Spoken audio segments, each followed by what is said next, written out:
ইনশাআল্লাহ এই দোয়া করলে রিজিক তো বাড়বেই ইনশাআল্লাহ। আপনার যত ঋণ আছে ইনশাআল্লাহ আল্লাহ পাক শোধ করে দিবেন। বিশ্বাস করলেন না? এই দোয়া শিখাই দিচ্ছি, এই জন্য আমাকে হাদিয়া দেওয়া দরকার, স্পেশালি আমাকে এখন হাদিয়া দেওয়া দরকার। এটা গুরুত্বপূর্ণ দোয়া শিখাই দিচ্ছি। আলী রাদিয়াল্লাহু আনহু বলেছেন, কোন ব্যক্তির যদি পাহাড়ের সমানও ঋণ থাকে, এই দোয়া যদি আমল করে আল্লাহ পাক ওই ঋণও শোধ করে দিবেন ইনশাআল্লাহ। ঋণ কেমন জানেন? ওই যে এখন মানুষ ঋণ নিচ্ছে 1 কোটি টাকা ব্যাংক থেকে, 2 কোটি টাকা ব্যাংক থেকে, হ্যাঁ, কত বছর, 10 বছরের জন্য, 20 বছরের জন্য বাড়ি করছে, তাই না? তার ধারণা এমন যে সে মারা গেলে তার ঋণটা কেউ না কেউ শোধ করে দিবেই দিবে, তাই তো? আর আল্লাহ রসুল কি বলছেন দেখেন, একজন মারা গেছেন, নবী সাল্লাল্লাহু আলাইহি ওয়াসাল্লামের সময় একজন মারা গেছেন। তো নবী করিম সাল্লাল্লাহু আলাইহি ওয়াসাল্লাম বলছেন, এই ব্যক্তির কি কোনো ঋণ আছে?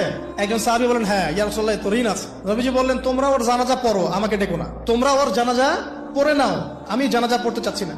আমি এখন কেমন করে আপনাকে বুঝাবো ঋণ কত ভয়ঙ্কর জিনিস? আপনি যে ব্যাংক থেকে 3-4 কোটি টাকার লোন নিয়ে রাখছেন, লাখ লাখ টাকা লোন নিয়ে বসে আছেন, দিব্যি সুখে বসে আছেন, এমন চিন্তায় যে আপনার মৌত হবে না। আর নবী সাল্লাল্লাহু